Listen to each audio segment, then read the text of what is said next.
লাইসা মিন্না মান তাশাব্বাহা বিগাইরিনা, আমাদের দলভুক্ত নয়, ইসলামের দলভুক্ত সে থাকতে পারে না। মান তাশাব্বাহা বিগাইরিনা, যে আমরা ছাড়া, ইসলাম ধর্ম ছাড়া অন্য ধর্মাবলম্বীদের সাদৃশ্যতা যারা অবলম্বন করে, তারা কখনো কোনোদিনও ইসলাম যে দল আছে এই দলের অন্তর্ভুক্ত থাকতে পারে না, কোনোদিনও না। এরপর আল্লাহ রাব্বুল আরো স্পষ্ট করছেন, ওয়ালা তাশাব্বাহু বিল ইয়াহুদ ওয়ালা বিন নাসারা। যুবক ভাইরা শোনেন, চুলটা কাটার সময় দেখেন মেসির মতো চুলটা কাটা যায় কিনা, চুলটা কাটার সময় দেখেন নেইমারের মতো চুলটা কাটা যায় কিনা, চুলটা কাটার সময় দেখেন রোনালদোর মতো চুলটা কাটা যায় কিনা। জামার পোশাকটা ক্রয় করার জন্য দেখেন কোন সুপারস্টার কোন জামাটা, কোন টি শার্ট, কোন প্যান্টটা ক্রয় করলো, ঠিক ওই ডিজাইনের ওই ব্র্যান্ডের টি শার্টটা ক্রয় করার জন্য চেষ্টা করে। অথচ উত্তম ক্যাটালগ, উত্তম আদর্শ রাসূলুল্লাহ সাল্লাল্লাহু আলাইহি ওয়াসাল্লাম যে আদর্শ, এই আদর্শকে আমি আপনি ভুলে গিয়েছি। আজকে আমার আপনার জন্য আদর্শ বাংলাদেশের সুপারস্টার মুভি স্টার যারা আছে তারা আমার আপনার জন্য আইডল হয়ে যায়। বাংলাদেশে যারা ক্রিকেটার আছে তারা আমার আপনার জন্য আদর্শবান হয়ে যায়। অথচ মুসলমান হিসেবে আমার আপনার আদর্শ হওয়ার দরকার ছিল এই বাংলাদেশের মধ্যে সব থেকে বড় আল্লাহ যিনি আছেন তিনি হওয়া দরকার ছিল আমার আপনার জন্য সবচেয়ে বড় আইডল। এরপরে আমার আপনার জন্য আদর্শবান হওয়ার দরকার ছিল রাসূলুল্লাহ সাল্লাল্লাহু আলাইহি ওয়াসাল্লাম হাতে গড়া সাহাবী যারা ছিলেন তারা আমার আপনার জন্য আদর্শবান। এর থেকে সবথেকে বড় মডেল হলো নবী মুহাম্মদ সাল্লাল্লাহু আলাইহি ওয়াসাল্লাম। এর থেকে বড় আদর্শবান, বড় আইডল একজন মুসলমানের জন্য আর কেউ হতে পারে না। আমি আপনি যাকে আদর্শবান বানাচ্ছি ওই আইডল আমাকে আপনাকে জান্নাত থেকে জাহান্নামের দিকে নিয়ে যাচ্ছে। আর নবী মুহাম্মদ এই আদর্শকে যদি আমি আপনি ফলো করি, নবী মুহাম্মদ আমাকে আপনাকে জাহান্নাম থেকে, আগুন থেকে, অগ্নি থেকে আমাকে আপনাকে চিরশান্তি জান্নাতের দিকে নিয়ে যাবে। বলেন সুবহানাল্লাহ। মুসলমানদের আদর্শ কি হবে বলেন? মুহাম্মদুর রাসূলুল্লাহ সাল্লাল্লাহু আলাইহি ওয়াসাল্লাম। এজন্য আল্লাহ হাবিব বলেছেন লা তাশাব্বাহু বিল ইয়াহুদ, ও মুসলমান ইহুদ যারা আছে, নাসারা যারা আছে, হিন্দু যারা আছে, অমুসলিম যারা আছে, ফাসিক যারা আছে, যারা দাড়ি কাটে, যারা প্যান্ট শার্ট পরে, এরা কখনো মুসলমানের আদর্শ হতে পারে না। ওয়ালা বিন নাসারা, নাসারারা কি হতে পারে না? মুসলমানের আদর্শ হতে পারে না। এবার একটু বলেন তো, হাত উঠাইতে বলবো না, যদি হাত উঠাইতে বলে দেখা গেছে 50-50 হবে।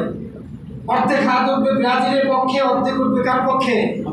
আর্জেন্টিনার পক্ষে, কিছু উঠবে জার্মানির পক্ষে। এবার বলেন তো ব্রাজিল কি, আর্জেন্টিনা কি? মুসলমানদের মধ্যে সবচেয়ে বড় কান্ট্রি আর্জেন্টিনা, তাই না? মুসলমানদের মধ্যে সবচেয়ে বড় কান্ট্রি কি? Brazil, German. অথচ দেখেন এই বাংলাদেশের মুসলমান, ভারতবর্ষে বাংলাদেশ, ইন্ডিয়া, পাকিস্তানে এই আর্জেন্টিনা এবং ব্রাজিলের যে পরিমাণ পতাকা উড্ডয়ন করা হয়, ব্রাজিলের স্টাররা বলছে আমাদের দেশে এই পরিমাণ পতাকা কি করা হয় না, উড্ডয়ন করা। কোথায় আছে আমরা? অথচ যদি বলা হয় কালিমার পতাকাটা আপনার বাড়ির উপরে একটু টাঙায় রাখেন, আপনাকে বাইরে আপনি জানাবেন না, কারণ আপনাকে তখন ট্যাগ দেওয়া হবে, জঙ্গির ট্যাগ। লা ইলাহা ইল্লাল্লাহর পতাকা, এই পতাকা যদি আপনার অফিসে বলা হয় টানাবে, কেউ টানাবে না। লা ইলাহা ইল্লাল্লাহর পতাকা যদি বলা হয় যে আপনার বাড়ির ছাদে সারা বছর টানায় রাখবে, টানাবেন কেউ? কেউ টানাবেন না। হাজারবার চিন্তা করবে যে আমাকে জঙ্গি ট্যাগ দেওয়া হবে। অথচ দেখেন বাংলাদেশে আইন বহির্ভূত হওয়া সত্ত্বেও আমরা যার যার সমর্থক দেশের পতাকা কত বড় বড় আকারে টানাই। এটাকে বৈধতাকরণ করার জন্য কি করে? উপরে আর্জেন্টিনাটা দেয়, অথবা উপরে ব্রাজিলেরটা দেয়, নিচে কি করে? বাংলাদেশের পতাকা। আবার দেয় কি করে? ছোট করে।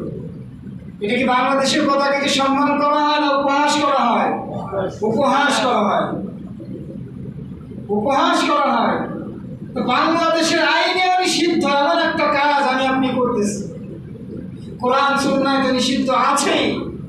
সুতরাং এই খেলাটাকে যদি কোনো ব্যক্তি হালাল মনে করে দেখে, উপভোগ করে, খেলে, তাহলে ওই ব্যক্তির অবস্থা ইসলাম থেকে দিনে দিনে কুফরের দিকে চলে যাবে বলে নাউযুবিল্লাহ। হারামের তৃতীয় স্তর হলো, যদি কোনো ব্যক্তি এটাকে হারাম মনে করে দেখে, আছি না আমরা অনেকেই হুজুর এটাকে হারাম মনে করে দেখবো না, হারাম মনে করেই দেখবো, ফুটবল দেখাটা হারাম, এটা হারাম মনে করে দেখবো, তাহলে বেঁচে যাবো। এই ব্যাপারে আল্লাহ সুবহানাহু ওয়া তাআলা সূরা মাইদা 2 নং আয়াতের মধ্যে বলেছেন, ওয়া তাআওয়ানু আলাল বিররি ওয়াত তাকওয়া ওয়া লা তাআওয়ানু আলাল ইসমি ওয়াল উদওয়ান। আল্লাহ নাফরমানি, গুনাহ এই জাতীয় যে সকল কাজ আছে, এই কাজে তোমরা পরস্পরকে কোনো অবস্থাতে কি করো না, সাহায্য করো না। গুনাহের কাজে যদি একজন আরেকজনকে সাহায্য করে, তাহলে যে কুফরি করলো, এই কুফরির কাজে সাহায্য করা সমতুল্য হয়ে যাবে না।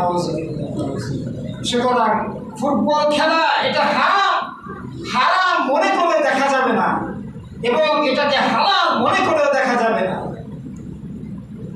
তবে যদি এমন হয় যে এই খেলা দেখতে গিয়ে সামান্য কিছু দ্বীনি বিধান বিলম্ব ঘটে অথবা আকপিচ করা হয়, তাহলে এই ক্ষেত্রে এটাকে মাকরু বলা হবে। এক্ষেত্রে এটাকে কি বলা হবে?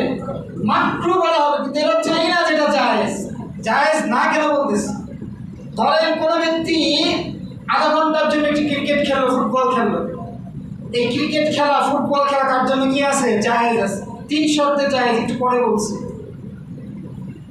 কিন্তু এই যে জায়েজ, এই জায়েজটা তখন মাকরু হয়ে যাবে যদি এই খেলাকে কেন্দ্র করে নামাজকে 10 মিনিট আগানো হয়, অথবা নামাজকে 10 মিনিট কি করা হয়? বিলম্ব করা হয়। ধরেন নিয়মিত আমি খেলি, এখন আমি আমার খেলার জন্য প্রতিদিন নামাজটাকে কি করে দিলাম? আধা ঘন্টা 10 মিনিট আগায় দিলাম। তাহলে আমার এই নামাজ আদায়টা কি হয়ে যাবে? মাকরু হয়ে যাবে। কারণ নামাজ তার গতিতে চলে, নামাজের গতিতে আমার কি চলে না? নিয়ম চলে। মাঝে মাঝে 2-1 বার হয়, সেটা ভিন্ন কথা। যেমন আমি কোথাও সফর করতে যাচ্ছি, যদি এমন হয় যে গাড়িতে ওঠার পর আসর নামাজের বিরতি দিবে কি দিবে না, এই ক্ষেত্রে কি আছে? সন্দেহ আছে। তাহলে এই ক্ষেত্রে শরীয়তের মাসালা হলো, ঘরে হলেও জামাতে নামাজটা পড়ে কি করো? গাড়িতে উঠে যেন নামাজটা কাজা না হয়েছে। কিন্তু নিয়মিত শুধুমাত্র খেলাধুলা কিংবা বিনোদনকে কেন্দ্র করে নামাজকে আকপিচ করা, এটা কি? মাকরু। এমন একটা কাজ, যে কাজটা আল্লাহ তাআলা কি করে? অপছন্দ করে। তাহলে 3টা স্তরে ফুটবল খেলা এটা হালাল মনে করেও দেখা যাবে না, খেলা যাবে না। হারাম মনে করেও দেখা যাবে না, খেলা যাবে না। এবং তিনি কোনো কাজ বিলম্ব হয়ে যায়, এই দোহাই দিয়েও এটাকে কি করা যাবে না? দেখা এবং খেলা যাবে।